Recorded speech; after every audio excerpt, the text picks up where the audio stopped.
L'intelligence émotionnelle, c'est pas forcer l'émotion.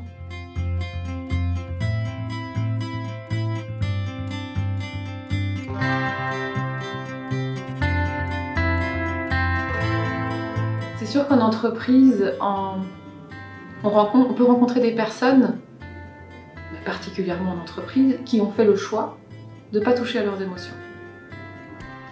La manière dont on intervient dans ces cas-là, c'est qu'on va montrer simplement à la personne qu'il y a une limite à fonctionner de cette façon-là. Et on va proposer à ce moment-là un contrat, une espèce de contrat entre les deux personnes qui ont des difficultés relationnelles. De se dire, ben voilà, moi je m'engage, par exemple, je m'engage à te répondre uniquement par courriel. Voilà, un truc très pratico-pratique. Je m'engage à ne plus faire de petites blagues dans les couloirs. Je m'engage à ne plus parler de toi en dehors de l'entreprise ou en dehors de notre service.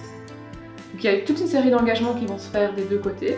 On va se mettre d'accord et puis il va y avoir un garant que le contrat soit rempli. Parce que c'est sûr que s'il n'y a pas de garant, il n'y a pas de conséquences, si le contrat n'est pas rempli, le contrat ne peut pas se faire.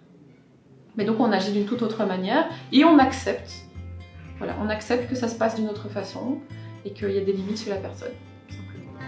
Alors oui, le cadre, ça peut être une manière de respecter en fait la personne. L'intelligence émotionnelle, c'est pas forcer l'émotion. L'intelligence émotionnelle, c'est respecter la personne et la conscientiser simplement que c'est un choix, qu'elle a le droit d'avoir ses limites. Et justement, il y a quelque chose du respect de la différence de chacun. Que voilà, on n'est pas tous des personnes à l'aise avec nos émotions. Ça peut aller de quelqu'un qui est très à l'aise à quelqu'un qui est complètement fermé à ça. Et ça permet de laisser la place aussi à des personnes qui ont leurs limites. Et ça force, ça montre de nouveau un exemple, j'allais dire ça force le respect.